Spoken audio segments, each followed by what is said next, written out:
The desert sun beat down on the tarmac at Al Dafra Air Base, where the heat shimmered in waves that made the distant hangars look like mirages.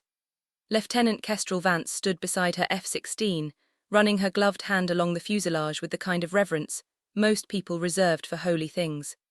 The crew chief watched her with barely concealed skepticism. She'd seen that look before, the way his eyes lingered on her frame, calculating whether someone who barely cleared 5'6" could handle the G-forces that would crush most men into unconsciousness. The insignia on her shoulder showed 3 confirmed kills, but here, at this forward operating base in the United Arab Emirates, she was just another replacement pilot. Nobody knew her. Nobody asked about the faded photograph she kept tucked inside her helmet bag, the one showing a silver-haired man with eyes like flint and a smile that suggested he knew secrets the world had forgotten. Viper 11, you're up for patrol in 30, the operations officer called out, his voice flat with disinterest. Kestrel nodded without looking back. She could feel the weight of judgment from every pilot lounging in the shade, drinking water that tasted like plastic and metal. They called her Cherry behind her back, the universal call sign for untested pilots, the ones who hadn't earned their place yet. What they didn't know was that she'd learned to fly before she could drive, that her father had been Colonel Marcus, Reaper, Vance, the sniper-turned-pilot who'd revolutionized close air support tactics in 3 different conflicts. They didn't know that while other teenagers were at prom, she was in the desert learning ballistics from a man who could put a bullet through a 1/4-inch gap at 800 meters. The briefing had been routine: reconnaissance, sweep along the Syrian border, watch for vehicle movement, report anything suspicious, return to base. The kind of mission they gave to rookies to pad their flight hours without risking anything important. As Kestrel climbed into her cockpit, adjusting the seat and checking the heads-up display, she caught her reflection in the canopy glass. Dark hair pulled tight, jaw set with determination that looked almost defiant. She thought about her father's last words before the cancer took him. The sky doesn't care about reputation, Kess. It only cares about capability. She ran through her pre-flight checklist with mechanical precision, each switch and button a familiar ritual. The engine roared to life, that beautiful, terrifying sound that made her heart rate spike even after 200 flight hours. Ground control cleared her for takeoff, and as the wheels left the runway, she felt that moment of transcendence, when gravity released its grip and possibility opened up like the endless blue stretching before her canopy. The other pilots in her flight, callsigns Hawkeye and Brutus, flew in loose formation off her wings. Their radio chatter was casual, almost bored. They were discussing weekend plans, comparing notes on the new assignment rotations, treating this like a commute rather than a combat patrol. Kestrel kept her radio discipline tight, responding only when necessary, her eyes constantly scanning the horizon and her instruments. The desert below looked peaceful, almost beautiful, golden sand stretching to rocky outcroppings that cast long shadows in the afternoon light. But she'd learned from her father that beauty was often where danger hid best. "Cherry, you seeing anything down there worth reporting?" Hawkeye's voice carried that edge of condescension, the tone of someone testing whether she'd jump at shadows. "Negative contact," Kestrel replied, her voice steady. "Sector clear." "Roger that, try to stay awake up there." She ignored the jab. Her father had taught her that respect wasn't given, it was extracted moment by moment, decision by decision. She adjusted her altitude slightly, taking them down from 22,000 feet to 18,000, where she could get better visual resolution on the terrain below. Brutus followed her lead without comment, but she could imagine the eye roll happening in his cockpit. In their minds, she was being overly cautious, wasting fuel on unnecessary altitude changes. That's when she saw it, a glint of metal partially concealed beneath camouflage netting barely visible between 2 rock formations. Her training kicked in instantly. She marked the coordinates on her display, zooming her targeting pod to get a closer look. What she saw made her blood run cold. Multiple vehicles arranged in a tactical formation, definitely military, definitely not coalition forces. And positioned among them, partially assembled, was what looked like a surface-to-air missile battery. Not the shoulder-fired kind that insurgents used. This was sophisticated, truck-mounted, the kind of system that could reach up and swat aircraft out of the sky at her current altitude. "Viper flight, this is Viper 11. I have possible hostile SAM site, grid November 742 Charlie. Requesting permission to investigate." There was a pause, then Hawkeye's voice came back, dripping with skepticism. "Cherry, are you sure that's not just rocks and shadows? These coordinates put us near the buffer zone." Kestrel felt her jaw tighten. She pulled up the thermal imaging and there it was, heat signatures from multiple engines recently active, people moving between vehicles. This wasn't a mirage or rookie paranoia. This was real. Affirmative, Hawkeye, I have thermal confirmation. Multiple heat signatures, military-grade vehicles, active personnel. This is not a false positive. Another pause, longer this time. She could picture the discussion happening between Hawkeye and Brutus, probably on a private channel, debating whether to trust the new pilot or dismiss her findings. Finally, Hawkeye's voice returned, more serious now but still guarded. Copy that, Viper 1-1. We'll take a pass. Brutus, form up on my wing. Cherry, maintain altitude and provide overwatch. She wanted to argue, to point out that she'd been the one to spot the threat and should be the one to investigate, but she held her tongue. Radio discipline, chain of command, the invisible rules that governed military aviation. She watched as the two fighters descended, making a wide arc toward her coordinates. Through her targeting pod, she tracked their approach, simultaneously keeping her eyes on the suspicious site below. That's when everything went sideways. The air exploded with radio chatter, urgent, clipped professional alarm cutting through the previous casual tone. Missile launch, breaking left. Hawkeye's voice had lost all its condescension. Kestrel's display lit up with warnings as her systems detected not one but 3 missiles climbing rapidly from the concealed position. Her father's voice echoed in her memory. In combat, there are 2 types of pilots, the quick and the dead. She didn't wait for orders. Her hands moved across the controls with fluid precision, flares deploying in a cascading pattern as she rolled the aircraft into a defensive maneuver that pulled 5 GS. The pressure crushed her into her seat, the G-suit inflating to keep blood in her brain. Below, she could see the missiles tracking, their smoke trails drawing deadly arcs against the blue sky. Viper flight, this is Viper 1-1. Multiple SAMs active. Execute evasive pattern Delta 7 and climb to Angels 25. Negative, Cherry. Brutus's voice was strained, fighting his own defensive maneuvers. We need to suppress that site now, I'm locked on. Brutus, break right. Kestrel's shout cut through his transmission. She'd seen what he hadn't, a 4th missile launching, tracking directly toward his position. Her warning gave him half a second to react, enough to roll inverted and dive, the missile passing through the space where his aircraft had been moments before. The 3 fighters climbed hard, punching through 20,000 feet with their engines screaming. Behind them, the missile battery continued to track, but they'd gained enough altitude and distance to break the engagement envelope. For now. Command, this is Viper flight. We have confirmed hostile SAM site at reported coordinates, multiple launches, request immediate strike authorization. Hawkeye's voice had changed completely. Gone was the boredom, the casual dismissal. This was a combat pilot reporting contact, and the respect in his tone when he referenced Kestrel's initial report was impossible to miss. The radio crackled with the voice of Major Caldwell, the Air Operations Commander back at Al Dafra. Viper flight, what's your battle damage assessment? All aircraft status. Viper 1-1, systems green, weapons hot. Viper 1-2, green across the board. Viper 1-3, green, ready to engage. There was a pause, and Kestrel could imagine the flurry of activity in the operations center, commanders conferring, checking authorization protocols, weighing the political implications of a strike this close to the buffer zone. Every second that passed gave the enemy time to pack up and relocate. She'd seen it before, hesitation that let threats slip away, only to resurface somewhere else, stronger and more prepared. Viper flight, you are cleared hot. Repeat, cleared hot. Engage and destroy the SAM site. Rules of engagement are weapons-free on confirmed hostile platforms. Minimize collateral damage, call your approach. Hawkeye took the lead. Copy that command, Viper flight, let's set up a 3-point attack pattern.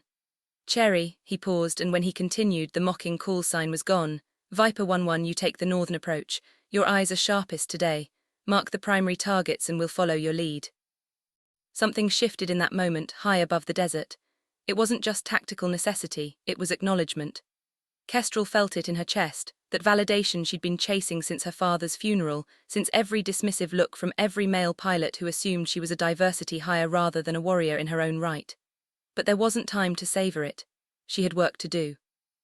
She armed her weapons systems, the targeting display showing multiple potential impact points. Her father's training flooded back, not the flight school lessons but the private ones in the desert twilight after official training ended. He taught her to see patterns, to understand not just where targets were, but where they would move, how they would react. A SAM battery wasn't just vehicles and missiles, it was people, operators following doctrine and training. Viper 1-1, identifying primary targets. Tracking vehicle at grid North 7428 Charlie 1 appears to be command and control. Recommend priority engagement. She designated the target on the shared tactical display, painting it with her laser designator. The system was partially exposed now, operators scrambling to reposition after their initial launch sequence. She could see them through her pod, the tiny figures moving with practiced efficiency, trying to set up for another engagement before the inevitable retaliation arrived. Viper 1-2 confirmed visual on primary target, moving to attack position. Viper 1-3 I have secondary targets marked, SAM launchers at Charlie 2 and Charlie 3.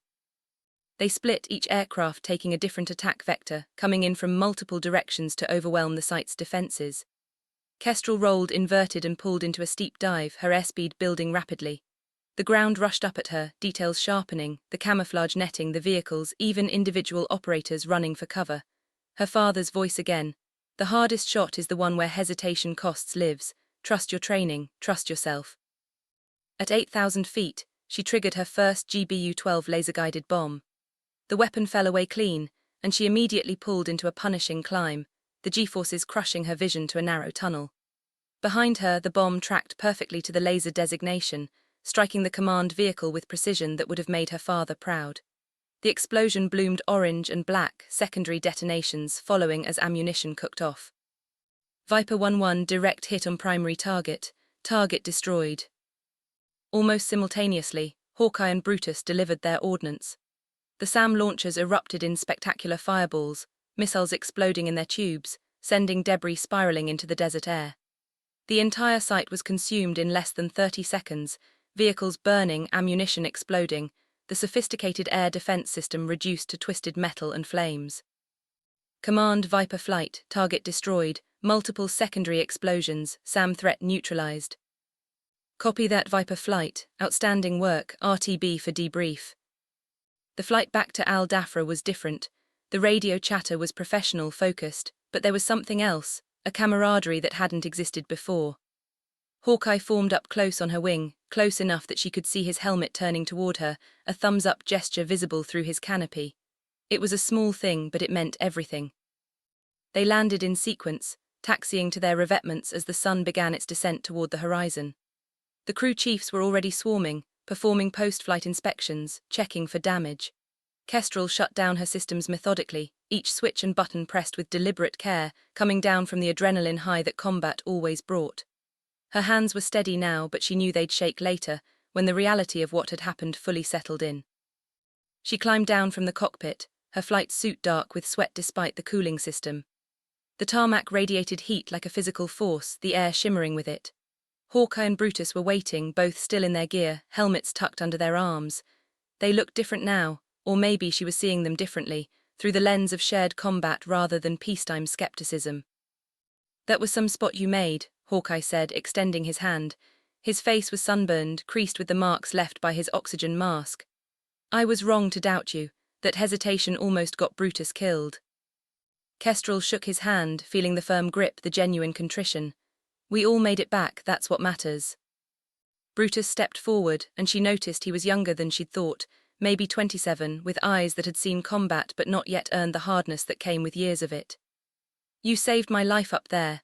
That fourth missile, I never saw it coming. Your situational awareness will improve with time, she replied, keeping her tone neutral, professional. Not condescending but not dismissive either. This was the balance her father had taught her, confidence without arrogance, competence without ego. The debrief lasted 3 hours. They sat in a windowless room with poor air conditioning, walking through every second of the engagement on digital displays, while intelligence officers took notes and asked detailed questions. Major Caldwell ran the session, occasionally stopping the playback to examine specific moments. The initial detection, the missile launches, the attack pattern, the successful strikes. When they reached the point where Kestrel had spotted the fourth missile and warned Brutus, Caldwell paused the footage and looked directly at her. Lieutenant Vance, your situational awareness was exceptional today. Where did you learn to track multiple simultaneous threats like that? This was the moment. She could deflect, give credit to her training, maintain the professional distance that military culture often demanded. But something in Caldwell's eyes told her he was asking for a real answer, not a platitude. "My father, sir, Colonel Marcus Vance. He taught me to see the battlefield as a system, not just isolated targets. Every element connected to every other element." Recognition flickered across Caldwell's face.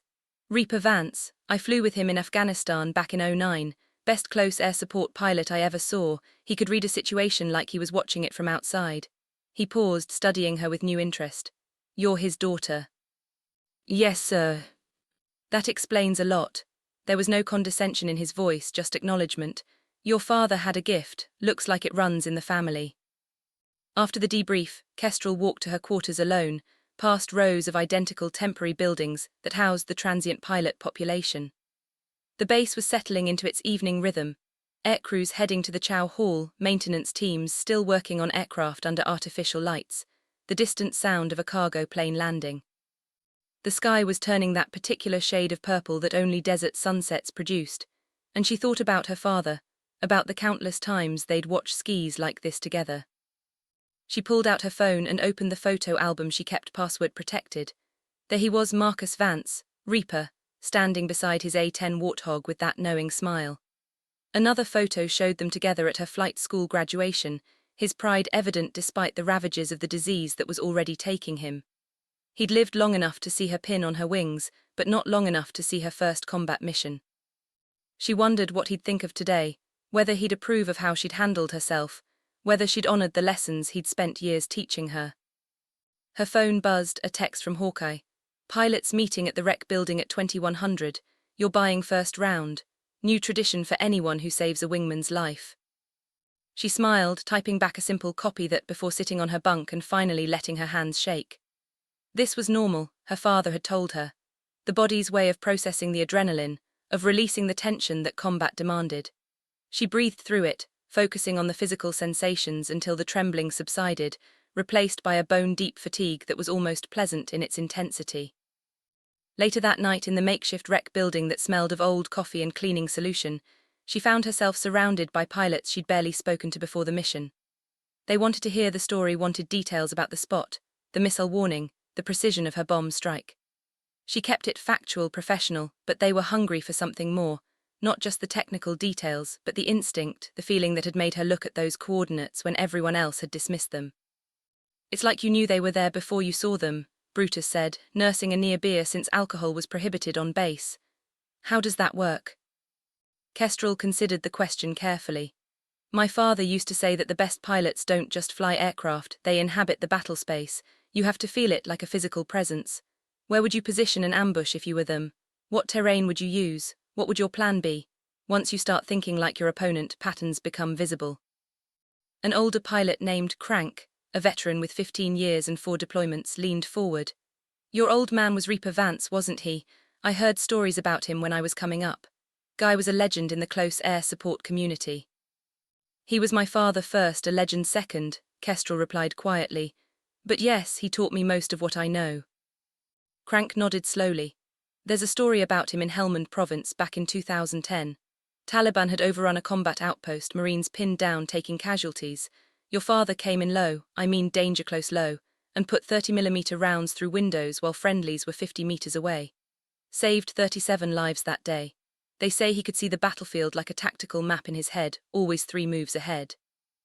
Kestrel hadn't heard that specific story, though she knew dozens of others. Her father had never talked much about his combat experiences, preferring to focus on lessons rather than war stories. But hearing it now, from another pilot who'd served in that same war, made her realize how much of his legacy she carried with her into every cockpit, every mission. "He taught me that war isn't about glory," she said, her voice carrying across the sudden quiet of the room. "It's about bringing everyone home. Every decision, every maneuver, every second of focus, it all serves that purpose. Today we all came home. That's the only victory that matters." The next morning began with a surprise. Kestrel was summoned to the wing commander's office, a converted trailer that served as the command center for their squadron. Colonel Sarah Brennan was a no-nonsense officer with salt and pepper hair and eyes that missed nothing. She'd flown F-15s in both Gulf Wars and was known for her exacting standards and complete intolerance for bullshit. Lieutenant Vance, sit down. Brennan gestured to a metal chair across from her desk, which was covered with charts, reports, and satellite imagery. I've reviewed the mission footage and read Major Caldwell's assessment. That was exceptional work yesterday. You potentially prevented not just the loss of 2 aircraft, but a significant enemy capability expansion in that sector. Intelligence indicates that SAM battery was recently moved into position specifically to target our patrol routes. If it had become operational without detection, we'd be facing a much different tactical situation. Thank you, ma'am. I was fortunate to spot it when I did. Don't minimize your achievement, Lieutenant. I don't do false modesty in my squadron. You have good instincts, solid training, and apparently inherited your father's tactical vision. I'm assigning you to lead a flight for tomorrow's mission. 3 aircraft patrol along the same route. Our intelligence assets have identified 2 additional potential SAM positions, and I want your eyes on them. This was significant, a major vote of confidence. Flight lead meant responsibility not just for her own aircraft but for her entire element. It meant other pilots would follow her decisions, trust her judgment. It was the kind of assignment that typically went to senior lieutenants or junior captains, not someone with barely 3 months in theatre. I won't let you down, ma'am. I know you won't, dismissed. The mission brief the next day drew a larger crowd than usual. Word had spread about the SAM engagement, and pilots were curious about the new flight lead, who'd supposedly inherited her father's legendary situational awareness. Kestrel stood at the front of the briefing room, feeling the weight of their attention, but refusing to let it rattle her. She'd spent 2 hours the night before studying intelligence reports, reviewing satellite imagery, memorizing terrain features and likely enemy positions. Good morning. Today's mission is an extended patrol along the Syrian border, specifically targeting 2 suspected SAM positions flagged by signals intelligence. Our objectives are threefold: confirm or deny the presence of hostile air defense systems, maintain combat air patrol over friendly ground forces operating in Sector 7, and provide immediate close air support if requested. Weather is clear, visibility unlimited, winds from the northwest at 15 knots. Questions. She fielded inquiries with calm precision, demonstrating not just knowledge but understanding, the difference between reading a brief and actually comprehending the tactical situation. Her wingmen for this mission were Crank and a younger pilot called Digger, both experienced enough to respect competence when they saw it, but still protective of the hierarchies that governed squadron culture. The flight itself was textbook professional. They launched in sequence, formed up in tactical spread formation, and proceeded to their assigned patrol sector. Kestrel maintained constant communication with ground controllers, updating their position and status, creating a rhythm of information flow that kept everyone synchronized. At 23,000 feet, the desert stretched beneath them like a tan canvas marked with geological features that looked ancient and unchanging. Viper 1-1, this is Hillside 6. We have movement in Sector 7, approximately 8 kilometers east of Checkpoint Bravo. Requesting visual confirmation before we advance. Hillside 6 was an army captain leading a mechanized infantry unit pushing through contested territory. The caution in his voice was warranted. Intelligence indicated enemy forces had been probing coalition positions, looking for weaknesses, testing response times. Kestrel adjusted her heading, bringing her flight toward the reported coordinates. Hillside 6, Viper 1-1, we're 2 minutes from your position, describe the movement. Approximately 6 to 8 vehicles, moving in tactical formation. Could be civilian refugee convoy, could be hostile. We need confirmation before we can proceed. Kestrel descended to 15,000 feet, where her targeting pod could get better resolution. The vehicles came into focus, pickup trucks, older models, moving with disciplined spacing that suggested military training rather than civilian panic. She zoomed in further, looking for weapons, for uniforms, for any indicator of intent. What she saw made her heart rate spike. Technical vehicles, civilian trucks modified with heavy weapons mounted in the beds. 50 caliber machine guns, possibly a recoilless rifle on one of them. And the spacing, the formation, this was absolutely a military convoy, moving with tactical discipline toward the American ground position. Hillside 6, Viper 1-1. Confirm hostile technical vehicles, multiple heavy weapons visible. Count 8 vehicles total, moving on heading 270 directly toward your position. Recommend you halt advance and take defensive positions. We can provide suppression if needed. There was a pause then. Viper 1-1 Hillside 6, copy that. Request you maintain overwatch while we set up. Do not engage unless they demonstrate hostile intent. Rules of engagement still apply. This was the frustrating reality of modern warfare, clear tactical threats that couldn't be engaged without specific triggering actions. The technical conv was obviously hostile, obviously moving to attack, but until they actually opened fire, coalition forces had to wait, had to absorb the first strike before responding. It was policy designed to minimize civilian casualties and political complications, but it put friendly forces at risk every single day. Kestrel kept her aircraft in a wide orbit, watching the convoy through her targeting pod while simultaneously scanning for additional threats. Crank and Digger took positions on either side, creating a three-point coverage pattern that gave them overlapping fields of observation. Below, she could see the American infantry unit moving into defensive positions, Humvees pulling into hull-down positions behind sand berms, soldiers dismounting and establishing a perimeter. The convoy stopped approximately 3 kilometers from the American position, just outside effective range for small arms fire.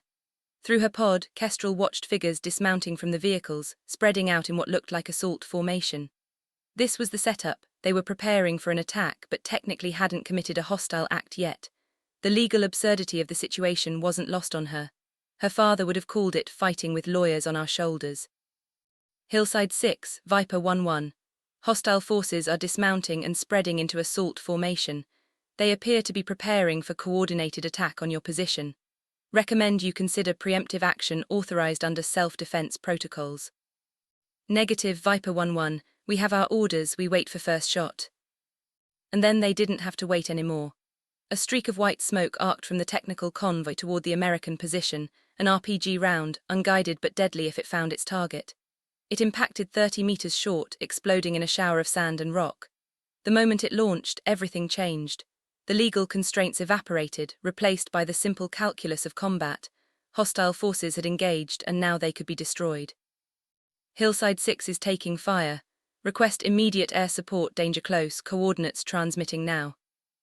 Kestrel was already moving, rolling her aircraft into an attack dive before the ground controller finished speaking. Her targeting pod locked onto the lead technical vehicle, the one that had launched the RPG. She designated it, painting it with her laser, simultaneously radiating confidence to her wingman through the radio. Viper flight, weapons free on designated targets. Follow my lead, watch your intervals, let's make this clean. The GBU-12 fell away from her aircraft with that familiar clunk-thud sensation, 500 pounds of explosives guided by laser energy toward a target that probably never saw it coming. She pulled hard, climbing away from potential ground fire, her vision narrowing under G-forces. Behind her, the bomb struck perfectly, vaporizing the technical and everyone near it. Crank's weapon followed seconds later, destroying a second vehicle. Digger took out a third. The entire engagement lasted 45 seconds. 3 precision strikes, 3 destroyed vehicles, the remaining convoy scattering in panic. Some tried to flee, racing back the way they'd come. Others abandoned their vehicles and ran on foot. None of them made it far. Hillside 6's position opened up with heavy weapons fire, cutting down the insurgents who'd moments before been preparing to attack them. Viper 1-1 Hillside 6, threat neutralized. You just saved a lot of American lives today, thank you. Copy that Hillside 6, happy to help, call if you need anything else. The flight back was quiet, each pilot processing what had happened. Combat was always like this, long periods of routine interrupted by moments of absolute intensity. Kestrel found herself thinking about the people in those vehicles, the ones who'd died when her bomb struck. They'd made choices that led them to that desert, to that moment, to confrontation with overwhelming force. She felt no guilt about killing them. They'd been trying to kill American soldiers. But she felt the weight of it, the permanence of death delivered from 20,000 feet. Her father had talked about this too, late one night when the pain from his cancer was bad and sleep wouldn't come. You'll take lives, he'd said, his voice rough. It's part of the job. The important thing is to never become casual about it. The day you stop feeling the weight is the day you need to stop flying combat. She understood now what he meant. The weight wasn't guilt, it was responsibility. It was the acknowledgement that she'd ended human stories, cut short whatever futures those people might have had. That weight kept pilots honest, kept them from becoming the kind of casual killers who saw warfare as a video game. That evening, Colonel Brennan summoned her again. This time the wing commander wasn't alone. Major General Hawkins, the Combined Air Operations Center commander, sat in the cramped office, his two-star insignia catching the fluorescent light. Kestrel snapped to attention, her heart rate spiking. General officers didn't usually visit forward operating bases to chat with junior lieutenants unless something significant was happening. At ease, Lieutenant. General Hawkins had a gravelly voice that suggested too many years breathing jet exhaust and desert dust. I've been reviewing your last 2 missions. Impressive work. Colonel Brennan tells me you're Marcus Vance's daughter. Yes, sir. I flew with your father in Kosovo, spring of '99. He saved my bacon when a surface-to-air missile battery lit me up over Pristina, guided me through a canyon I couldn't see, talking me through every turn while I was dealing with missile warnings and half my systems offline. Your father was one of the finest combat pilots I've ever served with. He paused, studying her with those sharp eyes that seemed to calculate and measure everything. You're carrying on his legacy well. Thank you, sir. He would be proud to know you said that. I'm sure he's proud regardless. Now to business. We're planning a major operation, can't give you details yet, still classified, but we need experienced flight leads who can handle complex tactical situations with minimal guidance. Colonel Brennan has recommended you for the operation. It'll be challenging, possibly the most significant air combat action in this theater since the initial invasion. Are you interested? This was the moment that separated career pilots from warriors. The safe choice was to demur, to suggest she wasn't ready, to let someone more senior take the assignment. But Kestrel thought about her father, about the lessons he'd taught her, about the reason she joined the Air Force in the first place. She hadn't spent years training, hadn't endured the skepticism and doubt, just to play it safe when it mattered. Yes, sir, I'm interested. General Hawkins smiled, the expression transforming his weathered face. Good. Briefing is in 72 hours. Between now and then, you're grounded except for essential training flights. We can't risk losing you to some random mission before the operation. Colonel Brennan will provide additional details. Dismissed.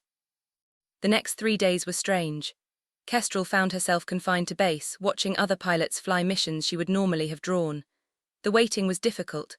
Combat pilots were creatures of routine, and breaking that routine felt wrong somehow. She spent hours in the gym, running on treadmills that faced blank walls, lifting weights in the sweltering heat of the makeshift fitness center. At night, she studied everything she could about tactical air operations, reviewing doctrine and historical missions, trying to prepare for something she knew nothing about. Hawkeye and Brutus were also grounded, along with Crank and 3 other senior pilots. They weren't told why, just that they were being held in reserve for a special tasking. In the peculiar way that military rumors spread, everyone on base seemed to know something big was coming, but nobody knew exactly what. The speculation ranged from a deep strike into Syrian airspace to support for a major ground offensive. Some pilots thought they were preparing to evacuate the base if regional tensions escalated. Others whispered about a hostage rescue or a targeted strike on a high-value individual. The briefing took place in a secure facility on the base, a hardened bunker that required 3 separate security checkpoints to access. When Kestrel entered the briefing room, she found herself among 20 pilots, all experienced, all hand-selected for whatever was coming. General Hawkins stood at the front, flanked by intelligence officers and tactical planners. A large screen behind them showed satellite imagery of mountainous terrain that Kestrel didn't immediately recognize. Thank you all for coming. What I'm about to tell you is classified, top secret. You are not to discuss this operation with anyone outside this room, including other pilots in your squadrons. Understood. A chorus of yes, sir, filled the room. 10 days ago, a surveillance drone was shot down over northwestern Syria. Not unusual. We lose drones regularly. What is unusual is that this particular drone was carrying next-generation reconnaissance equipment, technology we absolutely cannot allow to fall into Russian or Iranian hands. Intelligence indicates the wreckage was recovered by a Syrian army unit and has been transporting to a facility here. He pointed to the screen, where a red circle highlighted a compound nestled in a mountain valley. The operation became clear immediately. They were going to get that technology back, and it was going to require deep penetration into hostile territory, past air defenses that had been designed specifically to counter American aircraft. This wasn't a border patrol or close air support mission. This was the kind of operation that made careers or ended them, that got written up in classified after-action reports studied for decades. The compound is heavily defended. Syrian army guards, Russian advisors, and possibly Iranian Revolutionary Guard personnel. It's also protected by an integrated air defense network, overlapping radar coverage, multiple SAM sites, mobile anti-aircraft units. Getting in and out undetected is impossible, so we're not going to try for stealth. We're going to hit them so hard and so fast they won't have time to mount an effective response. He clicked through a series of images showing the compound from different angles, pointing out defensive positions, identifying likely locations for air defense systems. The operation will unfold in 3 phases. Phase 1, suppression of enemy air defenses. We'll take out their SAM sites and radar installations with a combination of anti-radiation missiles and precision-guided munitions. Phase 2, ground insertion. Special forces will fast-rope into the compound from helicopters while we maintain air superiority overhead. Phase 3, extraction. The ground team recovers the